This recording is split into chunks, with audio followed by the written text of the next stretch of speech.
Nezinu, viņi nolaidušies no kaut kādas citas planētas, kaut kas ir vienkārši noticis, tīpaši tāds ir pirmdienas. Bet tu nevari 5 reizes pēc vēl teikt, es kļūdījos. Protams, arī jāparunā ne tikai par basketbolu, jo visu laiku būt vienā virzienā basketbolā, tas ir varbūt arī kaitīgi reizēm, jā, bet tāpat arī jāuztur sevi ir formā, jo man tas ir ļoti svarīgi, lai to pašu uzdevumu es varu parādīt jaudīgi vai, nezinu, ir kāda problēma sastāvā, es varu ielikt iekšā un būt noderīgs arī tādā jautājumā.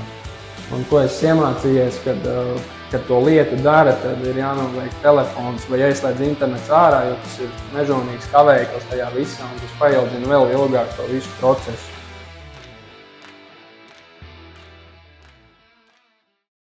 Esiet sveicināti podkāsta Liepājas sporta laukums jau 9. epizodē. Kārtējais basketbola viesis pie manis šodien Olafs Ozols, Liepājas basketbola, tā kā varat teikt, Liepājas sporta spēļu skolas treneris un galvenā trenera asistents basketbola klubā Liepāja. Un arī tā kā farm klubā arī trenera asistents, jā? Vai ne? Jā, LBL2. Tiekamies augustā. Tu pats teici, ka šodien tā diena ir diezgan mierīga, bet kopumā cik tas laiks augusta beigas, mēs 22. augustā tiekamies, cik tas laiks tagad ir saspringts, ņemot vērā to, kā lielajai komandai sezona tuvojas? Sveiki, paldies par uzaicinājumu. Esmu pagodināts šeit būt. Un, jā, tad par to sezonas sākumu šī ir otrā nedēļa, ka mēs esam sākuši gatavoties. Un tas grafiks ar lielo komandu ir, teiksim tā, ļoti saspiests un viss seko viens pēc otra treniņu. Ir īpaši pirmdienas, trešdienas, piekdienas, kad arī ir sporta skola klāt. Tad sanāk, ka no rīta līdz vakaram pa lielam ir dienas, kad dzīvojam tikai pa olimpisko. Ir īpaši sporta skolas treneri, kas mēs esam, tad tas process ir gan tāds ilgs tajās dienās un prasa daudz laika tajā dienā. Kā vispār vasarā bija sanāca iekrāt spēkus? Šī bija tāda vasara, kad finišēja augstskolu, arī bija bakalaura darba izstrāde, arī tāds gana liels pārbaudījums tam visam, laika menedžments un, protams, motivācija un apņemšanās to izdarīt, jo tā ir finiša taisne. Un to nevar tā vienkārši palaist, tas ir vienkārši aizdara līdz galam. Jo es esmu mērķtiecīgs cilvēks, esmu iesācis to, tad es aiziešu līdz galam. Maija beigas ir tas, kad ir fināli jaunatnes līgā. Un, protams, mēs zaudējām pret Ventspili, mums tā sezona bija līdz maija vidum aptuveni, un tas laiks kļuva brīvāks, tāpat arī no jaunatnes līgas. No tā maija vidus nedaudz kļuva brīvāks, izmantoju arī atvaļinājumu darba rakstīšanai, bet neteikšu, kad baigā atpūta sanāca, jo ir tā priekšaizstāvēšana, aizstāvēšana, braukšanas uz Rīgu un tāds arī steigtajā it kā nosacīt atpūtā, bet biju arī ceļojumā, izveidināju galvu. 1 līdz 2 nedēļas tā, kad dators ir nolikts malā, pa basketbolu baigi nedomā, bet tāpat kaut kur viņš izlec YouTube vai, nezinu, atkārtojums, un tu nevar nepaskatīties. Un ir prieks, ka ir cilvēks, kurš tevi mēģina no tā kā izvilkt ārā, dzīvē, nedomāt par basketbolu. Kopumā it kā bija atpūta, bet tajā pašā laikā arī nebija sakarā to skolu un to saspringto sezonu.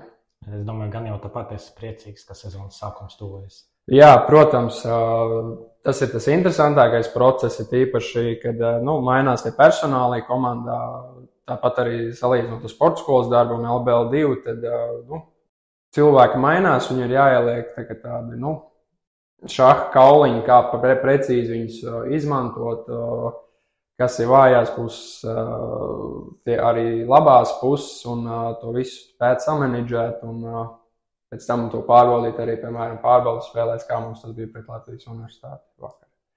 Kā var apvienot darbu lielajā komandā, darbu LBL2 ar jauniešiem un vēl mācīšanos augstskolā? Jā, tas bija liels izaicinājums. mana skola bija nosacīta klātienē, ja, bet spēju tā kā visu samanidžēt ar pasniedzējiem. Tāpat arī ar kolēģiem bija arī dienas, kad man vajadzēja braukt uz Rīgu, būt klātienē. Man ir ļoti superīgi kolēģi, ar kuriem viss ir iespējams sarunāt. Viņi arī saprata mani, kad es esmu pie finiša taisnē un tas viss ir jānoslēdz.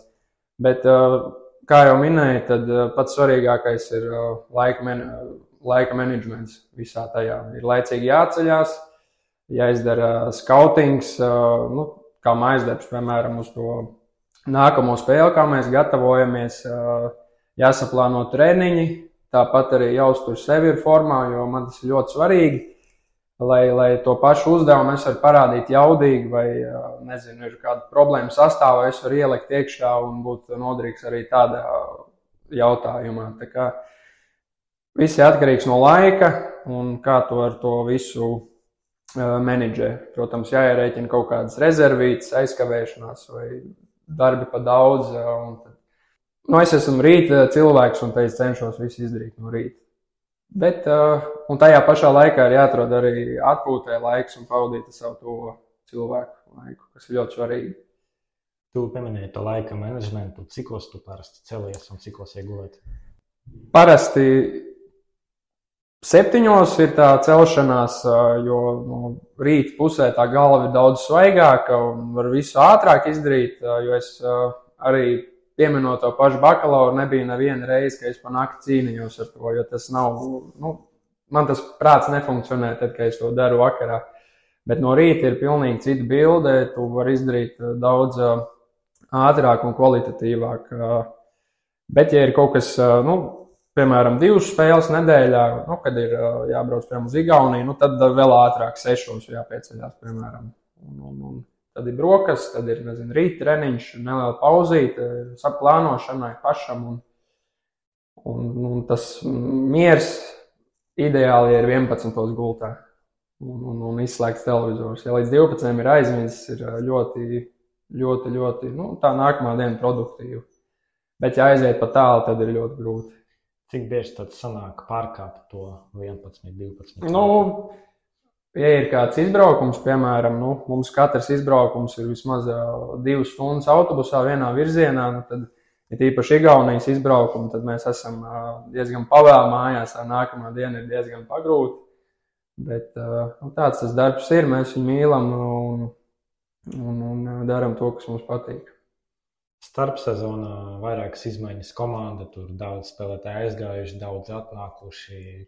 Skaidrs, ka tagad varbūt vēl ir bišķi par agru runāt, bet, ja skatāmies no šīs dienas pozīcijām, kā mainījies Liepāja? Nevis spēlētāju ziņa, bet tieši tā kā komanda. Kā pirmais, tāpat arī kā man trenerim, kad treneris Artūrs man uzrunāja atpakaļ nākt uz Liepāju, tā ir tāda iespēja pierādīt gan man kā trenerim, gan kā spēlētājiem. Tā ir tāda iespēja tiešām, kuru spēlēt Latvijas-Igaunijas līgā, parādīt pēc savas iespējas labāk un dabūt kā tādu soli uz augšu nākamās karjeras, piemēram, pakāpienā. Tas mūsu darbs jau nemainās, bet, kā es minēju, ir ļoti svarīgi salikt tos puzles kauliņus tā, lai viņi efektīvi strādātu. Bet tāda mūsu darbā nekas nemainās, ir vienkārši jāiepazīst tie spēlētāji un tāds ķīmijas process, viss. Mentāli, basketbolu, fiziski, tas viss jāsaliek kopā. Vai ir tā nojausma, kā šogad tie kauliņi saliksies, varbūt bišķi veiksmīgāk nekā pagājušajā sezonā? Protams, mērķi ir vienmēr tie augstākie un pats svarīgākais ir veselība. Tas pats gan kā mums treneriem, gan spēlētājiem. Ja tas viss būs, tad visam ir jānotiek. 11. vieta Latvijas-Igaunijas līga, 4. vieta Latvijas basketbola līgā. Vai tas ir maksimums, ko varējāt izdarīt pagājušajā sezonā? Domāju, ka nē, noteikti varējām. Vienmēr var labāk, tīpaši kā mēs treneri skatāmies. Bija tādas spēles, kuras mēs izlaidām, kas arī tajā tabulā diezgan arī sāpīgi parādīja pēc tam, kāpēc mēs esam par tām dažām uzvarām zemāk nekā pārējie. Protams, arī tās traumas, kas bija sezonas laikā, diezgan iegriez to visu. Un vienmēr var labāk. Tas ir viens tāds teikums, ko var piebilst par iepriekšējā sezonu. Es, kad runāju ar Robertu Freimanu, teicu viņam, ka izbraukuma statistika ir 6-19. Viņš bišķi izbrīnījis, teica, ka viņš domāja, ka pat to 6 uzvaru nav, domāja, ka ir 5. Kāpēc izbraukuma tie rezultāti bija tādi, kad tie bija? Es negribu tādus attaisnojumus meklēt, jo man nepatīk meklēt attaisnojumus. Vienmēr jāmeklē sevī kaut kur tā problēma un tā jārisina, bet nezinu, bija arī tādas spēles, kur mēs esam priekšā, un tūlīt būs uzvarēta spēle, bet tajās spriedzes situācijās, kur ir jānospēlē pacietīgāk, mums kaut kas izslidēja, varbūt viena kļūda, otra, mēs sākam nedaudz panikot, un kaut kur tā spēle izslīd, un tad jau sāk šaubas par tām savām spējām. Un iespējams, tas arī bija tas, kur mēs tās pāris uzvaras, pa lielam uzvarētas spēles zaudējām. Ļoti svarīgi tajā izbraukumos, kā iesāk spēli. Jo, piemēram, aizbrauc uz Igauniju, tur 6-7 stundas ir autobusā, pēc pusotras stundas jau jākāp ir, jāsāk spēle. Tas ir grūti, bet, kā jau minēju, tas ir attaisnojums, un tāpēc mēs esam profesionāļi, mēs to darām kā darbu, un ir jāatrod tas pareizais virziens, lai to spēli iesākt, un lai nebūtu uz kaut kādu nogurumu pamatu, piemēram, pirmais puslaiks zaudēts. Tā, kopumā to es redzu. Spēlētāji vismaz pirms spēles var iesildīties, kaut kā nedaudz atgriezties tajā formā. Kā treneri pēc 7 stundām var šo prātu savest, būt maksimāli gatavi? Jā, šis ir labs tāds. Noteikti katram ir savu kaut kāda, procedūra pirmsspēles spēlētājiem, bet mēs kā treneri, piemēram, mēs ceļā uz turieni, izējām vēlreiz tēm nākamajam pretiniekam cauri.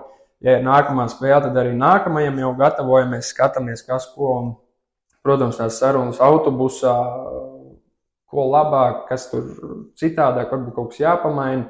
Protams, arī jāparunā ne tikai par basketbolu, jo visu laiku būt vienā virzienā basketbolā, tas ir varbūt arī kaitīgi reizēm, bet ir jāatrod arī kaut kāds, blakus nodarbs kaut vai tajā ilgajā ceļā, lai mēs varētu, tā konkrēti pārslēgties tieši uz to spēles laiku, dot, piemēram, mēs kā asistenti tos labākos padomus, virzienus, ko labāko varbūt ņemt ārā. Bet spēlētājiem tas vairāk tā kā uz viņiem ir, kā viņi iesildās, piemēram, vai, sagatavo savus ķermeņus, vai, tas ir ļoti daudz tādu iemeslu, kas tomēr to spēli, tai spēlē ļauj iesākties labākā tādā gultnē. Man pašam parasti, kad es kaut kur braucu, ir tā, ka tieši, kad es ceļā, tad ļoti labi domāju, ka kaut kādas tas idejas vispār, tādas, kuras tu, pieņemsim, sēžot mājās, nebija pat iedomājies. Vai treneriem ir arī tā, ka brauc un varbūt tieši ceļā kaut kā savādāk uz situāciju, kaut kādu paskatīties? Kā es minēju, mēs jau nevis tikai savu spēli skatāmies vai Latvijas-Igaunijas līgu. Man, piemēram, iecienīt ir Eirolīga, es sekoju līdzi, tāpat kā mēs visi treneri, kas esam klubā. Tu redzi, kā spēlē tur, un tu katru reizi vari kaut ko jaunu paņemt. Tu redzi, mēs varbūt spēlējam to līdzīgi, to basketbolu kā tādu, bet tās mazās nianses mēs paņemam no katras komandas. Un tad tajā doma X-lī arī tas, tu skaties to spēli un rodās tās idejas. Mēs viens otram to pasakam, un tas varētu derēt. Ieliksim varbūt nākamajā treniņā vajag spēli, piemēram. Un to kopīgi tā izrunājot, tieši tā arī ir, kad skatoties tās citas spēles, rodās tās idejas. Ko tādu interesantu var paņemt no Eirolīgas? Es jautāju tāpēc, ka ik pa laikam nāks arī last komentāros. Protams, cilvēki raksta, ka ko tur tā Latvijas-Igaunijas līga vispār tur lohi kaut kāda spēlē.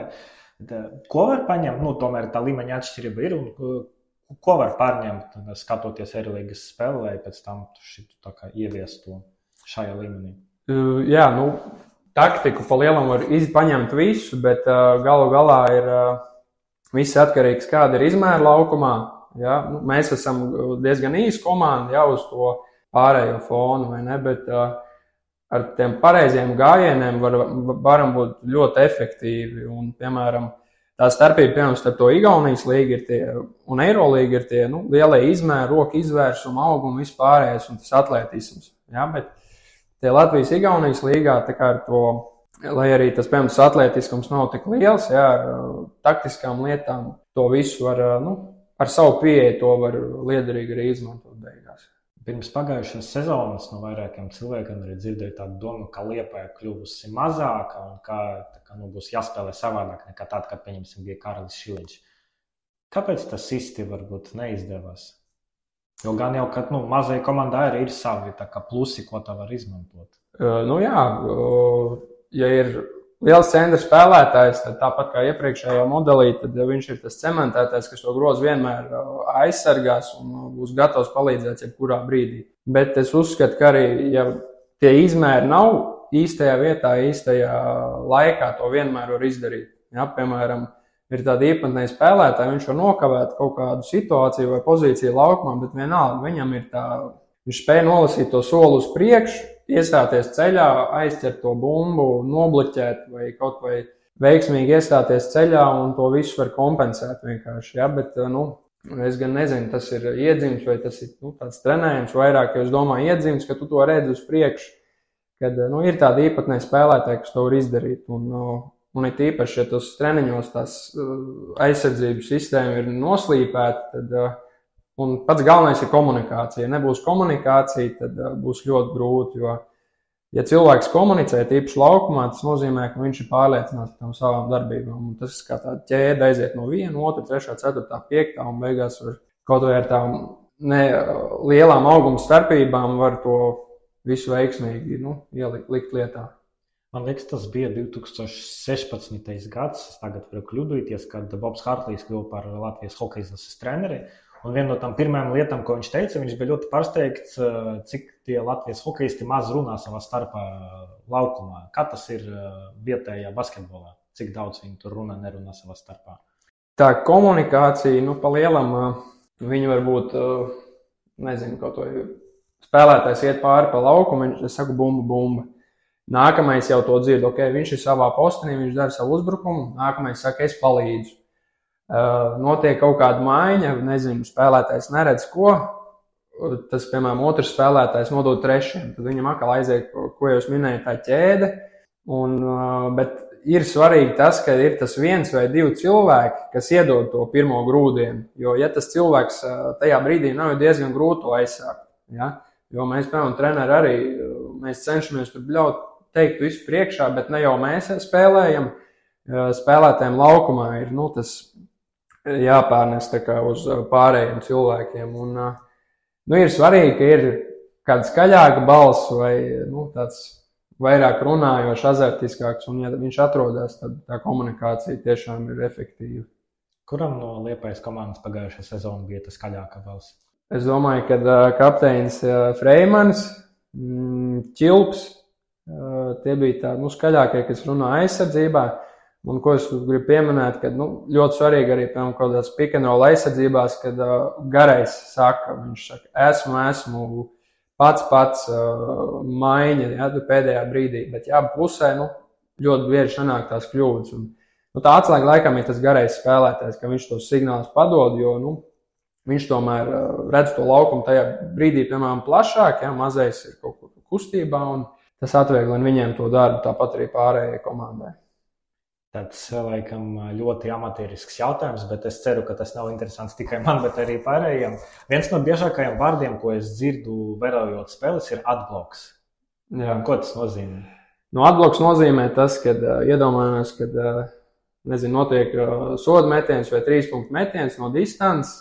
Un tā doma ir tāda, kad aizsargi tā kā tajā brīdī, kad bumba ir gaisā, viņi aizsargā sodu laukumu vai cenšas, piemēram, izspiest to uzbrukošos komandas spēlētājus, lai viņi netiek pēc iespējas tuvāk grozam.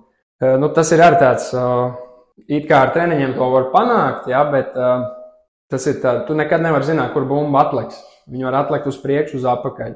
Ir tādi spēlētāji, kas ļoti labi nolas, piemēram, trāpat stīpus tālāko pusi bumbu, iespējams lidos tā kā vairāk uz apakaļ. Īsāks metiens bija bumba nokritīs priekšā, ja. Tur ir vajadzīga liela fizika un tāda reakcija, jo arī tur pēc tām rotācijām tie spēlētāji sajukuši. Nav katram savs tā kā spēlētājs, ka vienkārši ir jāizmanto fizika, jāizmanto ķermenis un ko vēl pēc tā atbloku gribu pieminēt, kad ir tā, ka ir spēlētāji, ka mēs redzam, viņam ir, piemēram, 8 atlikušās bumbas, piemēram, mazais spēlētājs, bet lielajiem ir mazāk par viņu. Īstenībā jau tas lielais spēlētājs, piemēram, to savu atbloku izdara melno darbu, izšķūrē visu priekšu, un maziem tik atliek noskriet gar to bumbu, paņemt rokā un ievadīt ātro uzbrukumu. Ja, un man ļoti patīk tas, kad es skatos, kā to melno darbu cilvēki dara, jo parasti cilvēki to no malas tā kā neredz. Viņi paskatās statistiku, viņam tur 5 bumbas garām kāds var būt. Bet īstenībā viņš palīdz komandai vēl ātrāk to uzbrukumu ievadīt, un nekas, ka viņam tie cipari tur nebūs. Ja, tas nāk komandai par labu. Un tas arī ļoti svarīgi, kā komandā tas aiziet tā ķīmiņa, ja, ka neraujās pēc tiem cipariem. Jā, runājot tieši par to melno darbu, skaidrs, kā cilvēki uzreiz skatās uz punktiem, uz bumbām, blokiem, tur piespēlēm. Kuras ir vēl tas lietas, kuras var nosaukt par melno darbu, kuras varbūt līdzjutēji no malas neredz, bet kuras ir ļoti svarīgas spēlē? Runājot par to atbloku, tā ir arī viena no lietām, piemēram, hokejā skaita gols un 2 piespēles. Un kas ir svarīgi, ka tu esi nesautīgs, tu, piemēram, esi brīvs, nosacīt brīvs, bet tev kolēģis ir vēl brīvāks, un tur tālāk vēl brīvāks stāv. Tu iedod to nesautīgo piespēli blakus spēlētājiem komandas, un viņš iedod vēl tālāk. Tev tā pirmā, tu it kā varēji pats izpildīt to metienu. Tu jūti, kad ir vēl brīvāks komandas biedrs, un viņš vēl tālāk pagarināja. Tev tā otrā piespēle it kā neieskaitīsies, bet tu esi to ķēdi iesācis, līdz tam veiksmīgajam metienam. Tāpat arī saspēles vadītāji, 1-3, kad sedz, piemēram, bumba visu laukumu. Mēs redzam, viņi tur spēlē ar cīņu, mēģina fiziski, un tā arī ir liela tāda, lai panākums būtu, lai nojauk, piemēram, pretinieku to kombināciju, kad mazais izdara to lielo darbu. Viņš atdod visu, un ja viņš to veiksmīgi izdarīs, tad iespējams pretinieku komandai viss sākums nojuks. Un tas arī to varbūt tā kā skatītājs var redzēt, bet tas ir ļoti liels darbs, kas nes beigās liels augļus. Un tāpat arī uzbrukuma bumbas, kad iet cīņā, nesaudzē savu ķermeni, tur visu laiku ir fiziski cīņa. Tas ir viens. Un vēl, kad, piemēram, noķer uz uzbrukuma piezīmi, ir tādi spēlētāji, kas ļoti labi, piemēram, iestājās ceļā, viņš spēja nolasīt situāciju, hop viens solis pa labi, pa kreisi, sagaida krūtīs un ir uzbrukuma piezīme. Tās ir tādas mazas lietas, tāds, gribētu teikt, melnais darbs, ko ir tādi vienkārši spēlētāji, kas viņi nav statistikā super, piemēram, lieliem cipariem, bet viņi izdara visu to, lai tas nokļūtu, piemēram, tam spēlētājiem, kam ir tie 20 punkti. Runājot arī par pagājušo sezonu, tad arī, kad ciemos pie manis bija Roberts Freim, mēs runājam par to, ka spēlētāju progresam nav nekas labs, ja tu gūsi katrā spēlē tur 20 punktus, bet tāpat komanda zaudē.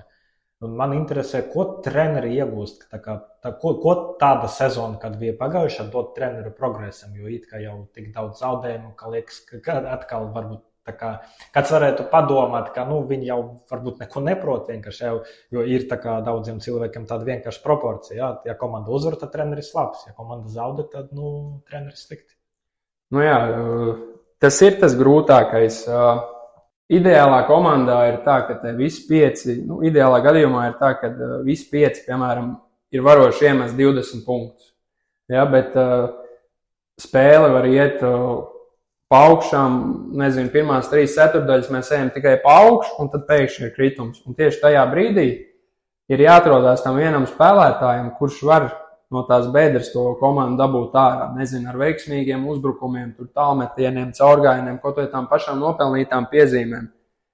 Un tāds mums bija Kristaps Čilps, kurš uzņēmās to visu, bet bija arī spēles, kad viņam negāja. Ja? Un tad varbūt ir kaut kāda šaubas, kurš varētu uzņemties. Ja? Bet ja tas cilvēks uzņemās, ir viens tajā laukumā no tiem 5, kurš uzņemās, un viņam aiziet tā spēle, tas arī komandai dod tam pašam spēlētājiem pārliecību, ka viņš to var izdarīt, un viņš var palīdzēt pēc tam komandai. Arī tam līderim neiet, piemēram, tā spēle.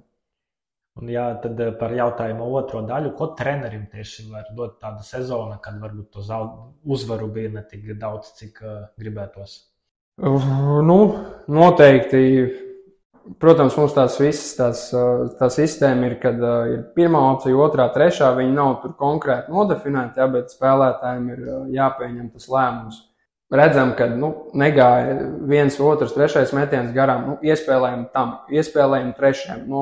Mēs mēģinām atrast to īsto spēlētāju, to klikšķi, kurā brīdī, piemēram, nospēlēt uz kādu no spēlētājiem. Jo, tā kā minēja, līderiem var neaiziet, bet ja mēs atrodam, trāpam ar īsto maiņu, tas var būt tāds game changers, kas arī to visu izmaina tieši spēles gaitā. Tas, ko tu teici tagad, tas var trāpīt. Man izklausās bišķi pēc loterijas kaut kādas, ja? Ka vienkārši tev ir tur kartes un tu random izvēles šādu. Kā jūs izlēmjat kaut kādos tādos brīžos, kuru tieši laist laukumā? Tur arī jāskatās, piemēram, no pretinieka, kādas ir aizsargs, kurš tur iespējams vājākais aizsargs, vai tur viņi mainās vai ko. Un tad tajā brīdī tieši atrast, tajā brīdī, piemēram, sēž uz soliņa, mums kāds spēlētājs, pret maiņām mēs varam ielikt tur kustīgi 4. numuru, kurš paņems un īsajā brīdī, piemēram, ieslipos, ja, tas ir, ka neuzliek bloku un ātri ierās iedod piespēju. Ja, atrast tieši to, kas tajā brīdī mums ir tagad nepieciešams. Un tieši arī atkarīgs no tā personālī beigās. Vai viņš var iemest trīnieku, vai viņš var aiziet caurgājienā, vai viņš var iedot labu piespēju. Pavērojot arī Arturu Sotskirubenu spēļu laikā, ka pa brīdim gadījies redzēt tā, ka viņš uzreiz parādos spēlētāju, kurš dosies, bet ir brīži, kad viņš tam tā kā vada un tā kā var 10 sekundes paiet 15. Kas parasti treneriem galvā tajā brīdī notiek? Viņš tā kā tiešām tā kā mēģina iztēloties uzreiz tās situācijas vai vienkārši tā kā, nezinu, tur zimi no augšas kaut kā varbūt gaida? Tas ir tāds, jā... To no malas ir tas interesanti, ka to tā var pamanīt. Un tā ir, kā jau pareizi tu minēji, to risinājumu, bet arī tur jau beigās ir piezīmi, piemēram, tur problēma kādam 4 vai 3 piezīmes, kad nevar īsti riskēt. Varbūt mēs domājam līdz pēdējiem, labi, noriskēsim arī, ja viņam 4 piezīmes. Un tas ir tāds, tādā izšķirošā momentā tāds, arī savā ziņā veiksmes faktors, vai tas trīnieks iekritīs vai neiekritīs, piemēram. Tas tāds sajūts. Es tā teiktu, pēc sajūtām jāvadās, kas tajā brīdī var palīdzēt. Kad vēl mums bija tāds hokeja Rigas Dinamo, un tur parādījās treneris Pekaro Takalijos Soms, viņš tāds diezgan skarbs onkulis bija, un viena no lietām, ko viņš teica, ka man nevajag veiksmi, ka tā kā ar darbu visu var panākt. Tūlīt pa laikam piemin veiksmi, tā kā, cik es saprotu, ka tomēr tā dominējušā doma ir tāda, ka nevar iztīstīt sportā arī bez kaut kādas savas ziņas veiksmes. Jā, kā piemēram, izcils piemērs ir, mēs atsitām 23 sekundes aizsardzībā, mēs izcili nostrādājam 1-1, ir īstā maiņa, ir īstās palīdzības, bet cilvēks iemet ar asistentu to aerobu. Es nezinu, tā ir veiksme, tā ir pretinieka komandai tajā brīdī. Mums arī ir bijuši tādi ļoti sāpīgi tie brīži, kad mēs, tūlīt ir, piemēram, -2, un vispār kā basketbolu skatoties ir -2. Mēs izdarām izcilu darbu, notiek tas metiens, un bam, viņi iemet, un ir -5, un tā spēle, ir, tāds tas emocionālais ir, tajā brīdī, bet ir atslēga, kad ir jāpārslēdz, viss tas bija, ok, viņi trāpīja, mēs arī, piemēram, atbildēsim ar to. Tas ir tāds piemērs, kurš nāk uzreiz galvā tieši pa veiksmi. Vai veiksmi var kaut kā piesaistīt? Ar smagu darbu, kā jau tu minēji. Okay. Sanāca, ka tu biji uz 1 gadu, cik es saprotu, aizbraucis no Liepājas uz Latvijas universitāti, tad pēc tam atgriezies. Tev bija jāpierunā, vai tu uzreiz piekrīti? Jā, tur sanāca tas brauciens dēļ skolas. Tur bija klātiene, un es te arī gribu iedziļināties, es to vienkārši tāpat izdarīju. Pirmkārt jāsaka arī paldies, kad Latvijas universitāte man piedāvāja būt treneru korpusā iekšā, jo tā bija man pirmā pieredze tādā lielajā basketbolā. Neskatoties to, ka es pirms tam arī stažējos tevi šeit pat Liepājā, kad es biju, Jā, es iemācījos ļoti daudz, dažādas lietas, sākot no treniņu plānošanas, no video lietām līdz vispār spēles izpratnē kā tādai. Man ļoti patīk Liepāja. Man būtu grūti kaut kur pārcelties, bet riskēju savā ziņā ar to, kad atpakaļ pārcēlos uz to Liepāju. Nedaudz bija šaubas, vai tas sanāks, bet gāja ar tādu pārliecību, ka sanāks, un tas lēmums bija, neteiksim, viņš bija vienkārši.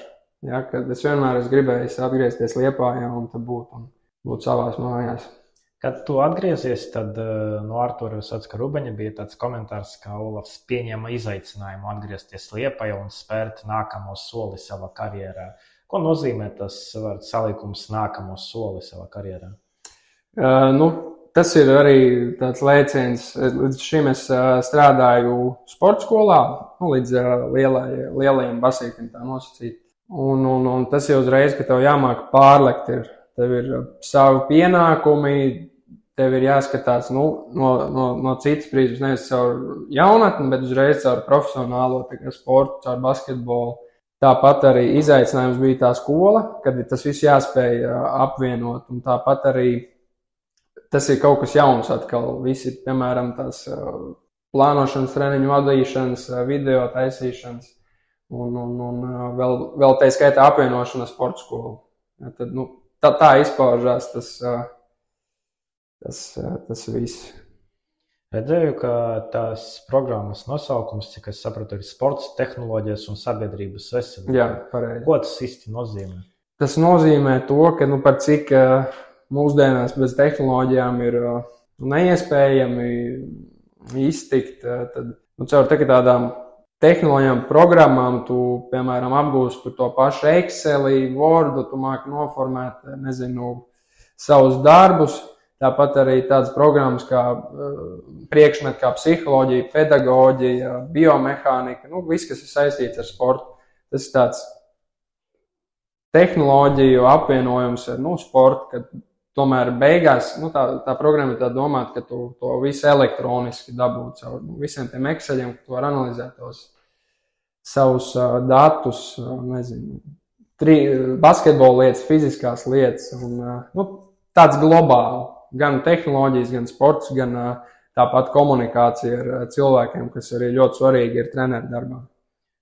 Mūsdienās arvien populārāks kļūst arī mākslīgais intelekts, vai sanāca kaut nedaudz iedziļināties tajā tēmā? Nē, nesanāca. Es dzirdēju, ka kursbiedri izmanto, bet īsti neuzticos tam visam. Jā, tur mēdz būt dažādi tādi pārsteigumi, tā kā jābūt uzmanīgam. Kādi ir tie pienākumi tieši lielajā komandā? Jo atkal, ja skatāmies no malas, tad liekas, ka principā tas, ko tu dari, ir dot tafelīti Artūram pārtraukumos un ik pa laikam tur dzene kaut kādus jogus ar Arvistēcki. Pienākumi ir, protams, būt visos treniņos klāt. Individuālajā darbā, mēs ļoti bieži ejam grupās nosacīti mazie lielie spēlētāji. Un mums ir izcila vieta, kur trenēties. Tas ir olimpiskais centrs, kur ir vairākas zāles, un tad mēs varam dalīties 2 vai 3 grupās, un tad katram trenerim ir tas darbs.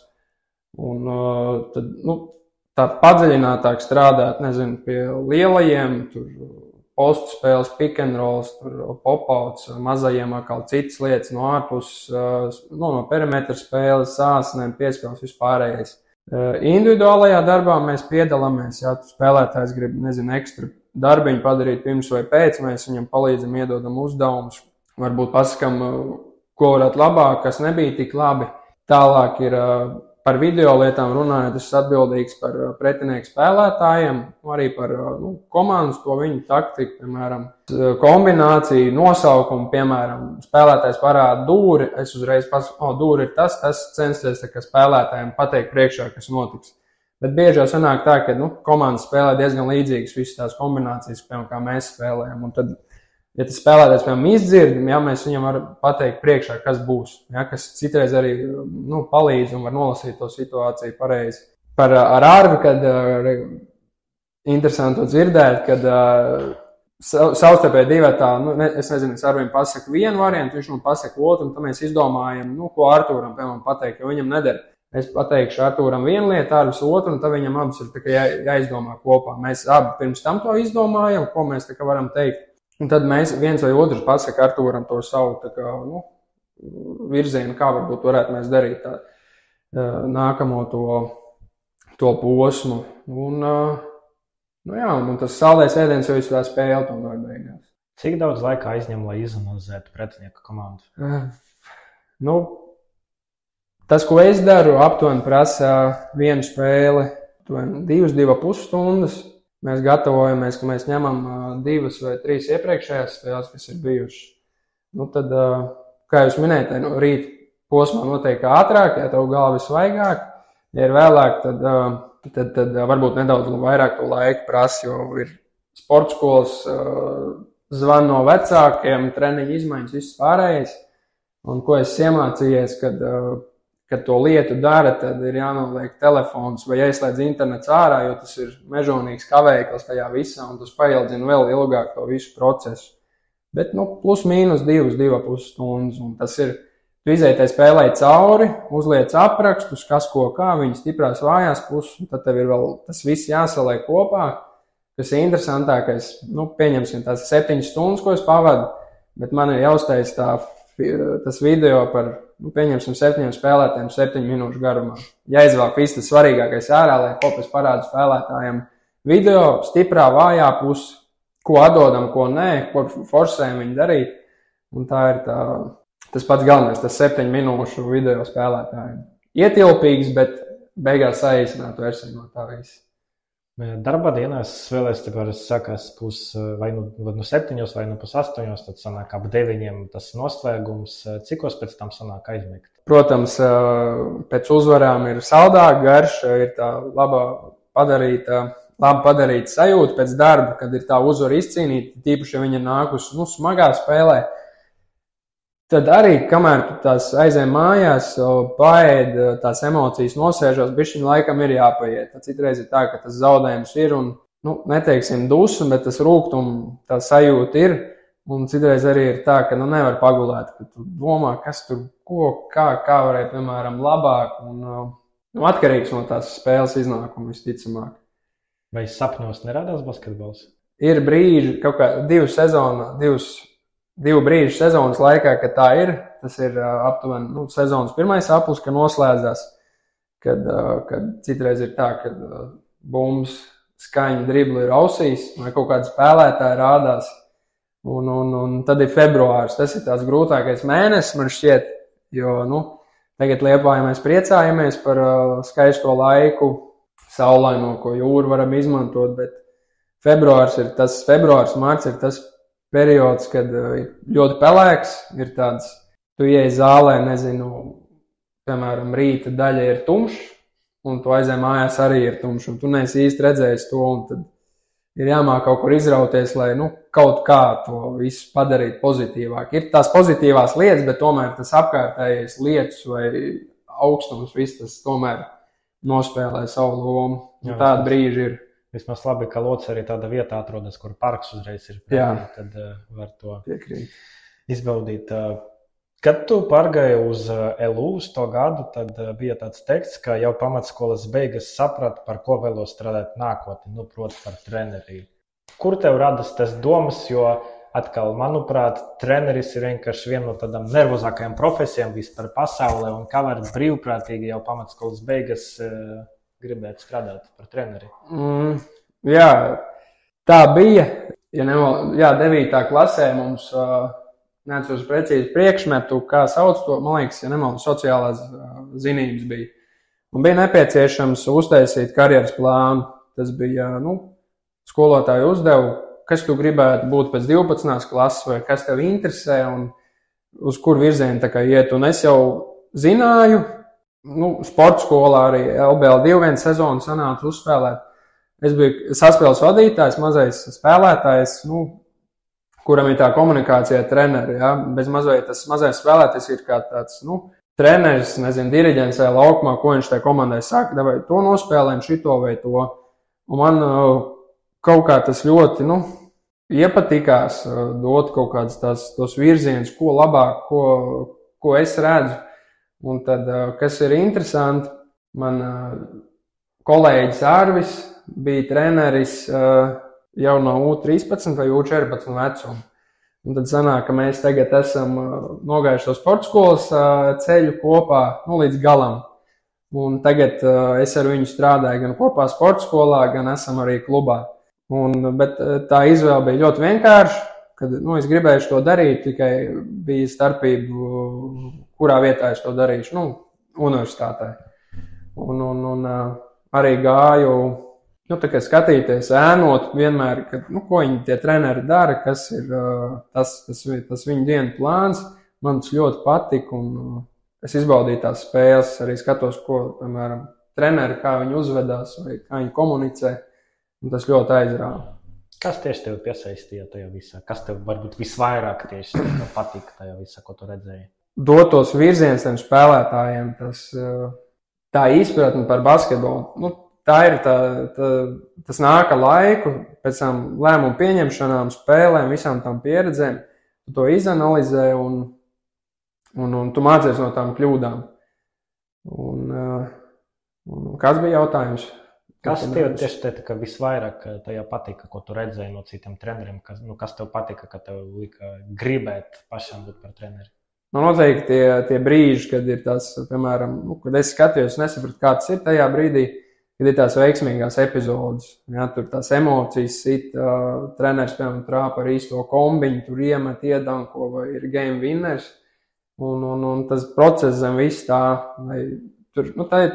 basketbols ir tāpat, kā mēs aizējam uz teātri, mēs sēžam, skatāmies. Basketbols ir līdzīgi, tikai mēs ejam trenēties. Treneris atrod tos plusus mīnus, kas ir tā kā jāuzlabo vai jāpielieto vēl vairāk. Un tad kopsumā iznāk tas priekšnesums, tā spēle. Un labākā gadījumā uzvar, protams. Tev ir pieredze arī tiesāšanā, cik es saprotu. Man liekas, tā vispār kombinācija tiesnesis un treneris, tas ir tā kā baigi traki. Kādas tev ir tas atmiņas no tiesāšanas? Labi, es sākšu ar to, kā es sāku vispār. Pa lielam, ja kurš tiesnesis ir sācis tiesāt kaut kādas pārbaudas spēles, tur treniņu laikā vai tam līdzīgi. Ja nemaldos, man bija kaut 15 gadi, bet jau pirms tiem 15 gadiem, kad man bija, es gribēju jau tiesāt, bet Liepājā tad tā varēja, tā nevarēja mācīties par tiesnesi. Un tad nāca viens brīdis, kad Aigars Rotkovskis, kas ir komisārs šobrīd, viņam bija tiesneša skola. Un tajā brīdī es uzreiz viņam zvanīju, es gribu, man patīk, un es gribu to saistīt tā kā nākotnē. Liels paldies viņam, ka viņš man ievadīja tajā milzīgu pieredzi arī, piemēram, dzīves, piemēram, jomā, kad tev basketbola tiesāšana, tu nedrīkst nekad uzsvert to personīgi, tas viss, kas tev, saka no malas vai ko tev ir, tu dari savu darbu. Jā, bet ja tas aiziet pa traku, tad ir jākomunicē, piemēram, tālāk, kāpēc tā vai kas, jo tas ir tikai normāli. Solis pa solim sāk jaunatni tiesāt diezgan ātri, tā lieta un labi padevās. Un tad jau, man liekas, otrajā sezonā vai trešajā man bija iespēja LBL2 un sievietes tiesāt. Un tas progress bija diezgan ātrs, un man arī patika tas viss. Un tālāk, Mārtiņš Kozlovskis arī kādu laiciņu mūs pārņēma, mācīja, ieteica, kas ko kā analīzi veicām. Līdz tam, pirms es biju, piemēram, LU, man bija mērķis iet uz tiesāšanu. LBL2 jau man bija gan ātri, nākamais solis ir LBL1, ja, bet man bija tikai 20 vai 21 gads tajā brīdī.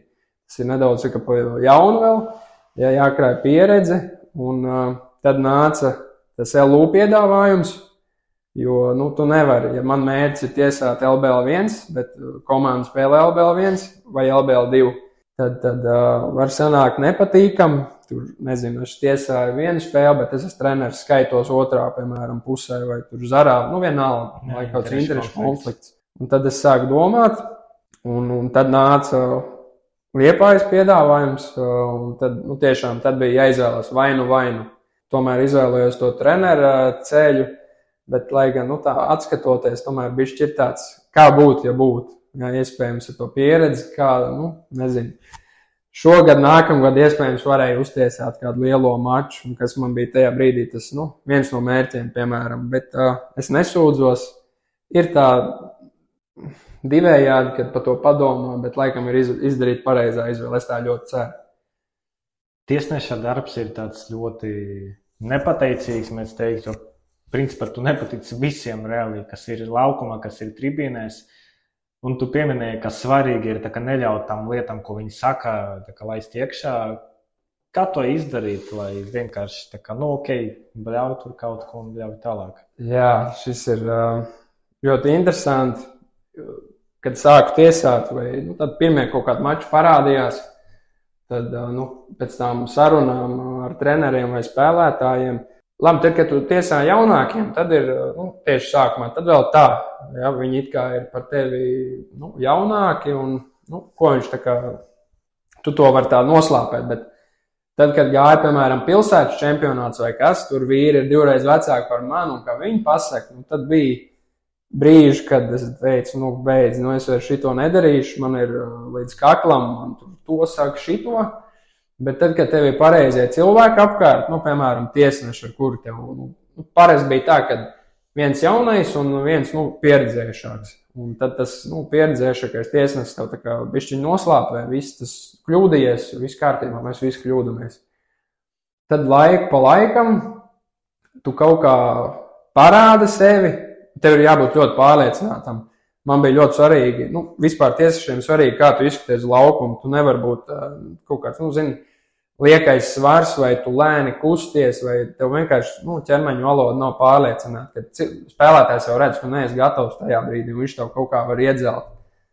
Bet, man liekas, man tā atslēga ar tiem spēlētājiem un treneriem bija tā komunikācija. Gadījās man kļūdas neiedeva piezīme. Es pie viņa pieeju, pēc tam, bija man vaina. Es kļūdījos, es skatīšos, piemēram, tālāk tās epizodes, lai neatkārtotos. Un tu atzīsti to kļūdu, un tas spēlētājs tev sāk respektēt. Bet tu nevari 5 reizes pa spēli teikt, es kļūdījos. Tur ir jābūt tam, klikšķim, ka tev jāmāk atzīt tā kļūdu. Un ir profesionāli, nosacīti spēlētāji, tu nevar salīdzināt ar amatieru. Un ir tādi, kur visiem visi slikti. Ar tiem īsti pat nemaz nevajag ielaisties, jo ir tāda, kaut kāda robeža jānoliek, visu tu to pārkāp, pats vainīgs tev tehniskā vai, es nezinu, tu citādāk skaties to spēli, bet ir cilvēki, kuri tu vari runāt ar viņiem, un iespējams tas cilvēks var palīdzēt tam, kuram nav labi visu laiku, viņš ar viņu tur sarunājās. Tā komunikācija un tas, kā sev tu pasniedz ar pārliecinātiem žestiem, skriešanu, parāda tev par tiesnesi, ka tu esi kā tāda personības tiprs, ka tev ir grūti salauzt. Ja tu nevar būt tāds salaužams, tu nevar sākt raudāt uz laukumu, ka tev pasaka kaut ko slikti, tev ir jānorīt, lai arī kļūdies, bet jānorīt un jāiet spēlēt. Bet tas ir ļoti grūti, tas nāk ar laiku. Un jā, arī svarīgi, kas tev ir apkārt par cilvēkiem, jo tiešām tā sāpa, ka tā kļūda, viņi ir ļoti labi to var izrunāt. Un tieši, piemēram, ar tiesnesi. Ja, piemēram, tur, nezinu, ar ģimeni vai draugiem, kur nesaprot, nav basīti, viņi īsti tev nesapratīs. Tā kā viņš tev to viedokli pasaka atpakaļ, tev ir tāds, es kļūdījos, bet, tā, iespējams, vairs neatgadīsies. Bet tiesāšana ir milzīga, man devusi tādu, kad uzaudzēju sādu, pirms tam es domāju, ko tur pa mani runā, man visi jāzina, ko par mani tur saka, es tur pārdzīvoju to. Tagad tieši, ka beidz tiesāt, ir tāds, kaut ko, piemēram, pateici, viss, tu pateici, man ir tīri vienalga, un tas ir super liels pievienotā vērtība tiesāšanai, kas bija. Un arī tas sasaistās ar treneru darbu, tu zini kaut kādas nianses, ko tur izdarīt labāk, nezinu, viltība kaut kāda, tas visu sajiet kopā, bet tā kā mīnus tam visam bija tas, ka sportskolas darbs, lielās komandas, piemēram, treniņš spēle, un tad vēl trešā lieta, tu ej tiesāt basketbolu. Pilsētas čempionātu. Jā, vai tur, tas ir visgrūtāk tiesāt vispār pilsētas čempionātu. Un tad sanāk 3 darbi vienā vietā, tā ir basketbola zāle un bumbas driblēšana. Vai nevienā brīdī nebija apsvēris domu vispār, kā to basketbolu nolikt malā un tur, kas saka, normālu darbu kaut kādu atrast? Nē, man visu laiku gribējies būt basītī, bet bija tas uz kuru pusi viens vai otrs tiesāšana vai trenēšana vairāk. un tad beigās tā trenēšana. Bet tā, man, piemēram, patīk ļoti mašīnas, uzlabot tur virsbūves. Man tas ļoti patīk. Piemēram, brīvā laikā man patīk gar viņu padarboties kaut ko tur. Tādas lietas. Viņi ir jāmāk atrast tā lieta. Tagad, piemēram, man tenis ļoti patīk. Tas ir, ka tu vari izslēgt ārā tās domas un vienkārši nodarboties ar to pašu tenisu. Kaut es viņu nemāku, bet katru reizi paliek labāk. Un tu esi atradis kaut kādu, tādu dzirkstelīti vēl vienu, kur tu vari izpausties, kas ir super šobrīd. Par vīru komandu vēl nedaudz vēlāk parunāsim, bet gribētu pieskarties arī bērnu tēmai, jo to arī bērnus trenē. Un arī tāds jautājums, man ir viens bērns, viņam ir 7 gadi, un ik pa laikam es tiešām nezinu, kā vispār viņu var savaldīt, bet kā treneris var savaldīt, ka tev ir grupa ar bērniem, kuri visi ir dažādi, ar dažādu pieredzi, ar dažādiem raksturiem, domām un visu. Kā strādāt vispār ar to bērnu grupu? Ļoti labs jautājums. Šobrīd man arī super aktuāls. No šī gada man ir 16. gada zēni, tā būs 2. klase. Un es jau 2 reizes esmu tam procesam gājis cauri. Pirmais process bija visgrūtākais, jo es tikko sāku strādāt, es īsti nesapratu, kas ko kā. Bet tā visu savākot kopā, ja trenerim ir novilka konkrēta līnija, tieši piemēram disciplīnas ziņā, ja tu to laicīgi noliec, tu pie tās pieturies, tagad, pēc kā es tā kā vados, tie bērni uzreiz tā, viņš šitādi pateica, es izdaru, ir tāds sots, tur piepumpēšanās, pietupieni, vienalga kas, es tā nedarīšu. Un tas aiziet no 1, 2, 3, 4, un beigās aiziet līdz visiem. Gandrīz visiem. Bet ir brīži, kad tas aiziet, un tu nezini, viņi nolaidušies no kaut kādas citas planētas, kaut kas ir vienkārši noticis, tīpaši tāds ir pirmdienas. Kad primāri ir tā disciplīna, ir jābūt robežām, kuras tu pats nevar pārkāpt. Ja tur pažēlot to tev jāpieliek pie sava. Otrs ir, tev ir 20 dažādi bērni tajā komandā, un katram ir savu pieeja. Kādam patīk, ka viņam patīk tā kā skaļāk kaut ko pateikt, kādam tas neder, kādam vajag varbūt vispār neko neteikt, un tev ir jāatrod tie ceļi, kā pie katra pieeja. Tas ir par to, un, protams, ir jāuzklausa, jāciena vienam otru, ja. Treneris arī nevar izlikties, ka viņš nedzird. Ja tie bērni pie tevis nāks, runās, tas jau liecina to, ka viņiem patīk nākt šeit. Viņi saka, piemēram, vecākiem bija superīgs treniņš, vai man tas nesanāca, es gribu iemācīties, vai es iemācījos, tur, nezinu, pagrieziens ar muguru, iemest tā šitā. Un ja to, piemēram, es dzirdu, to īsti nevar pa naudu, vai, jebko nopirkt, ka te vērdi, ko tas bērns pasaka pēc tā treniņa, ir vienkārši, tas, teiksim, tā maksimums, ko tu vari dabūt, tā saikne apakaļ. Un ir jābūt ļoti, ļoti pacietīgam tam visam. Vai bērni, kad ir arī, pieņemsim, tie 20 bērni vienā tajā zālē, viņi klausā, ko tu saki? Vai arī gadījies tā kā tu saki un redzi, ka vispār tukšums acīs kaut kāds? Jā, tieši tā ir. Basketbols ir komandas sporta veids, ja, tur nav individuālais vieglatlētika peldēšana, tur ir viss kā viens vesels.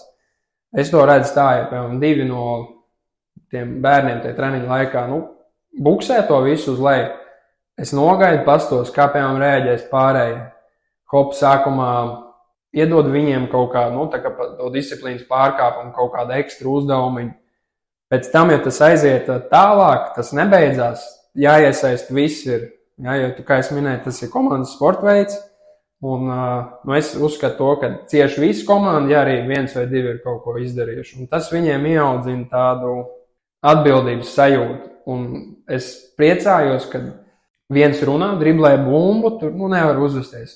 Piemēram, ir tādi jau, man ir atradušies tādi līderīši, kur ir, tādi, viņi var runāt, viņi var pateikt, viņi var izdarīt. Viņš aiziet pasaka, nedara tā. Mums kavējās treniņš dēļ tā visu, un ja tas ir noticis, tas slieksnis, tad tas jau liecina, ka komanda, tā ķīmija viņiem veidojās un visi iet uz to pareizo. Kādreiz notiek ātrāk, kādreiz lēnāk, bet kaut kad tas notiek, un kā jau es minēju, ir jābūt super pacietīgam. Un tas ir viss foršākais tajā darbā, ka tu redzi to progresu. Kaut vai viņš ir lēns, bet viņš ir. Tā pacietība, tā ir vienkārši tāda rakstura daļa kaut kāda, vai arī to var kaut kā iemācīties, varbūt ilgi strādājot ar bērniem? Jā, protams, tā ir pieredze no grupas uz grupu, bet ir cilvēki, kuri ļoti ātri, piemēram, uzvākās vai ir pārāk atkal mierīgi.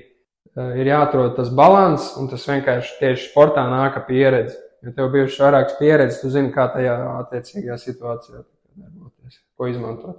Kā tev liekas tas, ka tu esi jauns treneris, palīdz tev ar tiem bērniem komunicēt, nekā pieņemsim, vai tev tagad būtu 60? Tur noteikti jāatrod tā pieeja, kā to viņiem komunicē. Tie mazie bērni, viņi nevar pat 10-15 sekundes mierā nostāvēt. Tev ir jābūt vienā teikumā, tev bez mazai ir jāmāk izskaidrot visu uzdevumus. Citādāk tur sāksies, haoss, piemēram, tajā zālē. Piemēram, es nezinu, ar klubā ir tā, jo viņi jau tās visas lietas zina, to vispār nav jāskatās, tur ir kaut kas cits. Un vecāki cilvēki tev arī jāpiet nedaudz citādāk, jāatrod tā, kā nosaukt, fiška, kā tam katram pieiet, piemēram.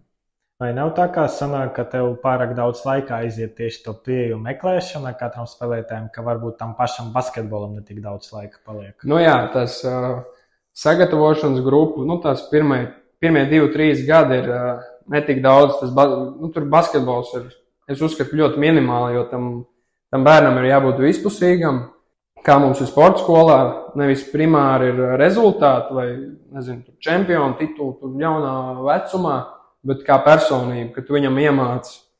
Superīgs piemērs ir, ka braucam, es esmu bijis vairākus gadus nometnēs, kad viņi aizbrauc, viņiem jāsaklē savu gultu, jo nav mamma, kas, piemēram, vai tētis to izdara, tur zeķis nomet, kur grib. Un tā viņi arī veidojas tam personībām, kaut vai tā pati istabas sakārtošana, satīrīšana, mantu nolikšana, izmētāta vai nolikt kārtīgi. Un tā viņi veidojas, un tā viņi aug, un ja ir vēl tā disciplīna, tad ir, tu vari sev pateikt, ka ir izdarīts labs darbiņš, bet ne līdz galam, tas viss ir jāturpina, tas ir jātur tādā tonusā. Kas trenerim jādara, lai iegūtu to autoritāti, tas bērnu grupas priekšā? Tāpat kā tiesāšanā, jābūt pārliecinātai ķermeņa valodai, ir jābūt lietām, kas reāli strādā. Tu nevari izdomāt riteni no jauna un censties pierādīt, ka tas strādā, bet īstenībā nestrādā. Un ar piemēru kaut vai jābūt labā formā, ir jābūt tas pats uzdevums.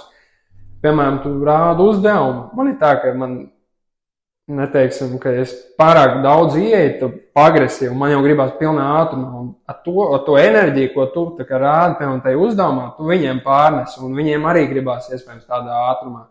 Jā, tu dod piespēli, nevis tur lēnu, garu, bet tu iedod āsu piespēli, lieliec no augšas, tur rādot uzdevumu. Un viņi to pārnes uz sevi, un viņiem arī to visu gribās izdarīt. Un tas ir, kā tu sev pasniedz, pārliecinoši, ar pareiziem lēmumiem un ar enerģiju. Man šķiet, tas ir pats svarīgākais tieši tādās vispār treneru darbā, kā tu sev pasniedz. Gan jau kā katrā paudze ir tā, ka viņi runa, ka mūsu laiku bija savādāk, bērni bija tur labāki un tā tālāk, ir tīpaši tagad, kad tā attīstība ir pārāk strauja, un arī par tiem mūsdienu bērniem, ko tik neesmu dzirdējis, ka viņi ir sliņķi, ka viņi tur neciena nevienu, vēl kaut kas. Kad ir tie bērni, kurus tu redzēji savos treniņos? Bērni ir visdažādākie. Atkal pieminēšu tās nometnes. Tur mums telefoni ir, piemēram, uz 10 minūtēm dienā, piemēram. Jā, iespējams, viņi 10 stundas pavada dienā mājās tevis telefonos. Un tur arī parādās tā viņu personība, kāda viņi ir. Vai viņiem gribās to telefonu, vai viņi ir komunikabli, viņi atrod ar ko darīt, sarunājās savā starpā. Tur citreiz iznāk tāda brīnuma, ka tu pat no klusākā ūdeņa, tu nekad nebūsi to gaidījis, bet tu pēc pāris dienām redzi, ka viņš ir tik socializējies tajā vienā, savā grupiņā, ka viņš jau tur zina stāstus, kaut kādus stāstu jokus, kas, pirms tam tev nelikās, ka tā varētu būt. Bet, tās tehnoloģijas iespaido to visu, bet es gribētu, lai tās tehnoloģijas izmanto sporta, piemēram, jomā, ka viņi tur skatās to šito, un citreiz ir sāpīgi, ka tu pajautā kādu basketbolu spēlētāju, viņš šīs nevar atbildēt.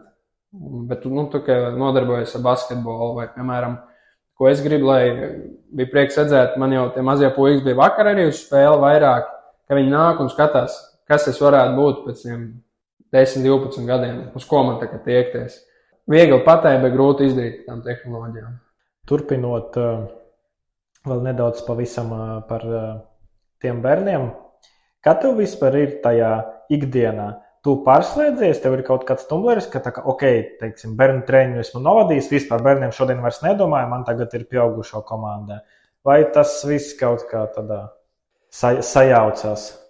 Ir, protams, jā, ir tīpaši plānojot treniņus, kad tu biji tikko lielās komandas treniņā, un tad tev jāsaplāno mazās komandas treniņš. Tur ir pašas vienkāršākās lietas, kas vispār nestāv klāt, kur tu biji pirms tam. Ar laiku arī tas ir iemācījies, kad vienkārši ir beidzās treniņš, tu tur nokomunicē tiem bērniem ar vecākiem un tu pārslēdzies uz nākamo. Un tas vienkārši nāk ar laiku, bet izcili ir kaut kāda pauzīte, piemēram, iziet cauri.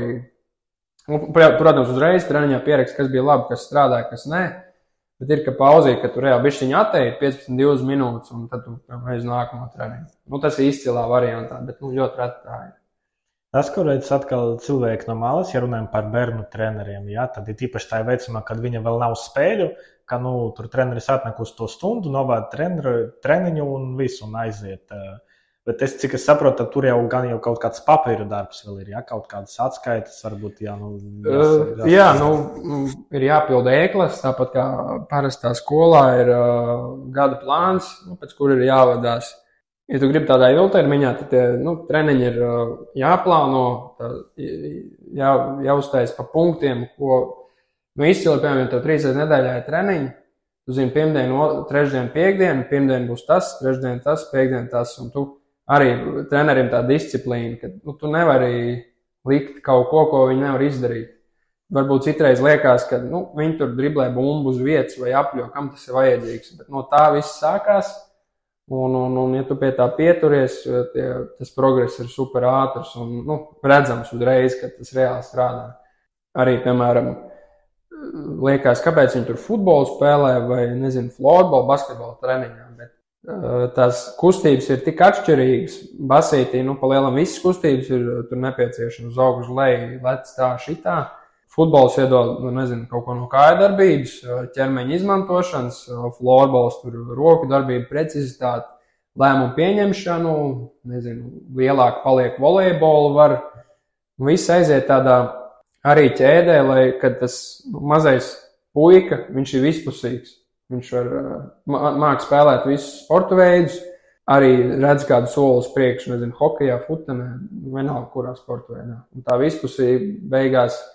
Tie vispusīgi arī kļūst par tādiem spēlētājiem, profesionāļiem beigās, kas dēļ tā iespējams arī viņi tādi ir, jo viņi vispusīgi. Vai paši bērnīgi pa laikam nepasaka, ka tas ir garlaicīgi, tur kaut kāds vingrinājums? Tas ir, ja to pasaka, tad tas ir tāda slikta sajūta, bet treneriem tas ir jājūt. Tu nevari visu laiku dot vienu un to pašu, tev ir jāieliek katru reizi, katru dienu kaut kādu vienu tādu nišu detaļu, kas liek viņiem to prieku darīt, ka viņiem nav, ka viņiem apnīk. Jāatrod visu laiku tāda tā kā progresija. Un, ja to jūt, tad ir ļoti vienkārši, bet citreiz var redzēt, ka tur ir īpaši, kas progresē ļoti ātri, tie pārējie tā kā nevar tik ātri pievilkties. Un tu jau to identificē, ka viņi var izdarīt vairāk, un tu jau viņam ātrāk apgrūtini, kamēr pārējie, piemēram, pievilkās klāt. Basketbolā daudz ko apgūt ir tieši tajā mazajos gados. Ja. Kuram ātrāk, kuram vēlāk. Vēl nedaudz parunāsim arī par pieaugušo komandu, par BK Liepāja. Viena lieta ir, kad tev priekšā ir bērni, kuriem tomēr pieaugušais vairāk vai mazāk ir autoritāte. Cita lieta, kad tu diezgan gados jauns treneris ir lielā komanda, kur ir tāds spēlētāji kā Roberts Freimanis, kā Miglanieks. Kā jums notiek tā komunikācija un vai tā kaut kā atšķiras no komunikācijas ar tiem jaunajiem čaļiem, kas ir komandā? Es arī Freimanim par šo jautāju, un viņš teica, ka es ceru, ka ar savu uzvedību nekāda neesmu līdzis Olafam justies nerti, bet jāpaprasa arī tev. Tas ir. Es zinu, es to pieņēmu, kad es esmu tur varbūt, neteiksim, 2 reizes jaunāks par pārējiem, bet ir gadu starpība. Tieši lielā komandā, nav bijusi tāda reize, jo, mēs esam tagad profesionāla komanda, un tieši arī ar tiem pieredzējušākiem spēlētājiem ir ļoti labi komunicēt. Es nezinu, piemērs, mums tur spēlē tas šitais, es, piemēram, pieeju pasaku, paskaties, vai tu nevari dabūt kaut kādu priekšrocību no tā un šitā. Tas izdodās, un tas arī tāda, kad, piemēram, tas treneris, tas spēlētājs redz, ka treneris, redz uz priekšu, un viņš jau iedod padomu. Protams, es, piemēram, Freimanim vai Miglniekam nevaru iemācīt tur no jauna divsoli, vai ko viņi to visu māca. Ja mēs vienkārši es dodu to savu virzienu, kā es redzu, ja, es redzu, ka viņi to pieņem, un ja tas strādā vēl, tas ir, labāk nevar būt, ja tas strādā.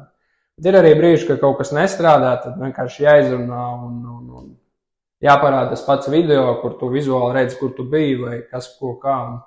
Un tā rodās tas komunikācija pats svarīgākais. Un tajā pašā laikā komanda ir daudz jauno čāļu. Vai tev bija kaut kādā brīdī jānovelk tā līnija, lai viņi nedomātu, ka tu tur baigais čoms viņam esi? Jā, šis ir trenera darbā pats svarīgākais tieši tajā vecumā, sportskolas vecākā grupa, tuvu tam, kad ir jānovelk tā līnija, ka tu nevari būt čomiņš kaut kāds. Ja, ir kaut kāda, ka mēs varam izrunāt kaut kādas lietas, varbūt, ko negribu ar galveno treneru runāt, un es esmu tāds, piemēram, vidusceļš, ka es uzklausu viņus, un mēs kaut kādas lietas izrunājam.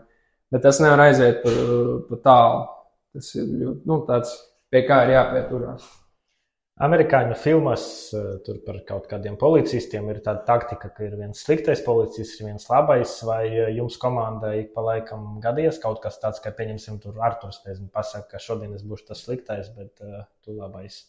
Ir kaut kādas situācijas bijušas, jā, bet, piemēram, ir kaut kāda neveiksmīga epizode bijusi treniņā vai spēlē, un tam spēlētājiem, piemēram, ir nodurt galvu uz leju, viņš pārdzīvo pie tā, un tajā brīdī es, piemēram, pieeju, es pasaku, bija ok, bet varēja labāk, un mēs to risinājām uzreiz, tā kā atrodam, ko, lai nākamajā reizē varam izdarīt. Un, piemēram, ja kaut kas bija slikti, tad mēs ar Arvu, piemēram, pieejam un pasakam, nepārdzīvo, gadījās, ok, bet rekur tev ir 1, 2, 3, nākamajā reizē varbūt izmanto to. Ko jūs ar Arvi pierakstat spēles laikā? Spēles no spēle, piemēram, pēdējā mačā, cik es pierakstīju datus par aizsardzību, cik mēs tur pēc maiņām ielaižam vai pēc blue aizsardzības flat, pēdējā transition, ātrai uzbrukumu, tādas aizsardzības lietas, un Arvim bija tā kā uzbrukums. Un katra spēle kaut kas tā kā pamainās, ja, ir aktīvi jāsako līdzi piezīmēm, ja, spēlētājiem, kad nav pa ātru, tur 3 vai 4 piezīmes vai puslaikā, pieraksti, kas iet, kas neiet, jāvēro no malas, piemēram, no spēlētājs vai no nogurs, vai kaut kas liecina par to, ka sāp, piemēram, kaut kas. Un tā mēs sačukstamies ap divu, jā, ok, vai sakam to, šito, un, piemēram, tur uzreiz mājiņa nogurs spēlētājs ir. Tādas lietas, kas, ka es esmu kā, treneris, piemēram, savas sportskolas komandā, ir tiešām labi, ka kāds to pasaka, jo tu palaidi to garām, un tu ieciklējies to vienu sastāvu, un tu varētu nospēlēt, bet, kad tev kāds pačuks kaut ko, tas tiešām atbrīvo un ir efektīvi, kas palīdz tajā visā procesā. Tāpēc jau tie asistenti domā. Lielajā komandā tu strādā ar 2 ļoti pieredzējušiem speciālistiem, Arturu Visocki-Rubini un Arvis Tecki. Ko tu no viņiem iemācījies tieši šajā aizvadītajā gadā? Teikšu godīgi, bija tik daudz tā informācija, ka tas cietais disks tajā galvā pārkarst, un tur atmiņu vairs nepietiek. Un tad tas viss ir jāliek papīrā, visi tie termini, ko Arturs, piemēram, no izlases atved, mēs tur skatāmies, jauns termins, ko tas nozīmē. Un tam mēs iegūstam kaut ko jaunu, lai mēs, tu ieej tādā automātā, tu jau pēc tam tos vārdus izmanto pats, un citi varbūt nesapratīs. Un tā atslēga ir, ka viss ir jāpieraksta, vai kaut kādos video jāsaglabā, un lai tev ir, kad tu to, piemēram, piemirsti, tu paņem, apskaties un to kā atceries. Un kamēr tas nogulsnējās tajā prātā, tur paiet laiks, bet Tajā pašā laikā ir jāmāk atpūsties no tā visu, jo basīts, to tā galva ir pārbāzt un nekāda jēga vairāk varbūt no tās informācijas nav, jo tu vienkārši neietilpst tur iekšā. Bet pieredze ir, es nezinu, kur varētu labāk pieredzi dabūt kā šobrīd. Vai sanāk visu to informāciju apstrādāt, vai daļa vēl kaut kur glabājas, varbūt gaida to savu laiku, kad tu tai pieķersies? Ir tā, kad, piemēram, atnāc uz treniņu, tu uzkāp uz laukumu, un iepriekšējā treniņā kaut kas bija, ko tu esi aizmirsis, un tu pēkšņi vizualizē kā situācijas, un tu pēkšņi atceries to lietu. Tā arī, piemēram, dzimst kaut kāda jauna uzdevuma. Tur viens, tur otrs, tur trešais, ceturtais stāv, un tu jau esi izdomājis uzdevumu. Tajā laukumā, ko uzkāp, ir kaut kāds klikšķis arī, kad tu redzi kaut kādas jaunas iespējas, vai tev tas atnāk atpakaļ. Bet svarīgi ir to pierakstīt citreiz, kā jau es pirms tam minēju. Kā treneris var just, ka viņš progresē? Kā tas izpaužas? Arī plānošanā. Es uzskatu, ka tajā plānošanā viss sākās, tev vienmēr jābūt A, B, C variantam, atkarīgs, piemēram, sporta skolā, cik būs audzēkņi konkrētajā dienā, kad tu māki iziet vienmēr no situācijas un kad tu spēj pieņemt tos lēmumus uzreiz, nevis tur domājot ilgi, kamēr viss jau ir palaist, bet uzreiz pieņemt lēmumu. Nezinu, kaut vai tām pašām video lietām, cik ātri tu vari to izdarīt. Sākumā man tas bija 3 stundas, tagad jau piemēram 2,5, vēlāk varbūt būs vēl ātrāk, tu atkot kaut kādu savu nišu. Kad tas process ir tāds veselīgs, kad piemēram, tur tā komanda ir izveidota, kad tie konflikti būs, bet viņus māk risināt, un tomēr viss ir ieguvēji pēc tam no tā.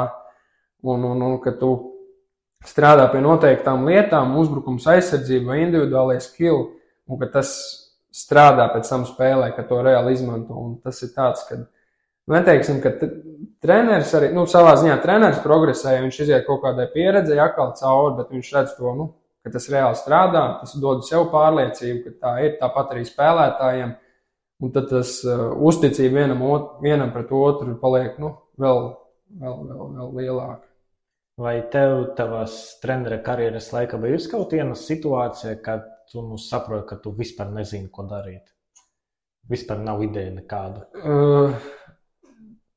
Jā, mačos tā bijis, bet man nekad nav problēma atzīt savus kļūdus, laikam paldies par to tiesāšanai, kad tas ir iemācījis to. Ja arī ir kaut kas sanācis, es komandai atvainojos, ka tā bija mana kļūda, un tu, piemēram, pajautā, ko jūs jūtat tajā brīdī varbūt, kā jums liekas, kas strādā, uzklausīt spēlētājs. Ir citreiz tādi brīži, bet jāmāk no viņiem tā kā iziet ārā, un tas ir, man tas ir to komunikācija ar tiem spēlētājiem. Cik tālu tu skaties nākotnē uz savu karjeru? Noteikti tas treneru process ir, tu mācies visu laiku, arī šodien es kaut ko iemācos, kaut ko jaunu. To tā nevarēs nomērīt, bet noteikti pagaidām izmantot to pieredzi, kas man ir, un kā es varu iegūt visu informāciju, vispār basketbola izpratni. Tālāk, jāskatās, kā būs. Viss ir atkarīgs kaut vai vienu dienu tu vari te būt, vienu dienu tu vari nebūt, un tas ir tik īpatnēji tai basketbola treneru darbā, kad tā sezona tu esi šeit, bet iespējams tu vari arī nebūt, un tev jāizmanto tas līdz maksimāli jāizmanto līdz galam. Un tad sarunas noslēguma tuvojas pamazām tā jauna sezona, vēl par valdes spēles priekšā. Kāpēc skatītājiem tajā jaunajā sezonā būtu jānāk uz komandas spēlēm? Ko viņi tur varēs ieraudzīt? Noteikti to, kad mēs spēlējam ar vietējiem spēlētājiem, latviešiem. Jā, tas Vitālijs ir Ukraiņu spēlētājs, bet Vitālijs ir tāds, kurš māk runāt bija 4 valodas. Es domāju, ka viņš apgūs arī latviešu valodu diezgan ātri, tāpat kā Frants pagājušajā gadā. Viņš jau praktiski latviski runāja. Tas ir tāds pats svarīgākais, ka šeit ir latvieši, nav leģionāri, un kad tas sastāvs ir jaudīgs, lai, tā kā es minēju, lai tāpat kā mēs ejam uz teātri, mēs nākam uz basketbolu, mēs novērtējam, ka tie cilvēki dara to darbu, nes Liepājas vārdu valstī, pasaulē vienalga, un tiešām cenšas darīt to labāko, kā mēs treneri, tāpat arī spēlētāji. Un tas pēdējais jautājums, ko es uzdošu šodien, Kristaps Porziņģis. Noteikti nav apspriežami, ka viņš ir Latvijas lielāka sporta zvaigzne. Vai tu jūti to viņa, arī, kad Freimanis bija pēc ciemos, viņš teica, ka tas, ka Porziņģis izcīnīja čempionu titulu ar Bostonu, dos lielu ieguldījumu basketbolam, un viņš daudzus bērnus ieguldīs, atvedīs basketbolā. Vai tu, kā treneris, jūti, ka tas Porziņģa vārds, ka viņš tur figurēja pa laikam visur, nevis tikai, ka tur kartona statuēlot sastāv? Jā, tā noteikti ir. Par to es paturpināšu pēc tam, bet man liekas, lielākais bums bija tas, kad izlases pasaules kausā tik veiksmīgi nospēlēja un labi nospēlēja. Un arī mūsu sporta skolām bija tāds mērķis, ka tie bērni ir uzreiz bez mazā jādzen zālē, jānoved viņiem brīvprātīgi treniņi, lai viņi ir klāt tajā procesā. Un viņi bija ļoti daudz, tur vairākas grupiņas nāca, un tas arī beigās ir tāds, ka mēs tos bērnus ar izlasi, ar Kristapu palīdzību iemetam tajā basītē iekšā. Un tagad man vakar tieši bija treniņš ar mazajiem, un viņiem ir viskaut kā, tur basketbola krekli, karīs, teitums, tā tālāk. Un tad es saku, prasu viņiem jautājumu, kurš jums mīļākais spēlētājs. Un tur jau nav īsti citu atbilžu, kā saka Kristaps. Kādam ir karīs, kādam tas, bet arī patīk Kristaps un tā tālāk. Un tas viss tas ir tā salicies kopā. Viņa tituls šogad izlases sniegums. Tik liels iegums, es nezinu, kad ir bijis vai... Un es ceru, ka tas ļoti turpināsies. Un tie bērni nāks un dzims vēl tā kā viņš. Jā, mēs visi laikam uz to ceram. Tad paldies tev par sarunu. Paldies tev, paldies par uzaicinājumu. Bija patīkami.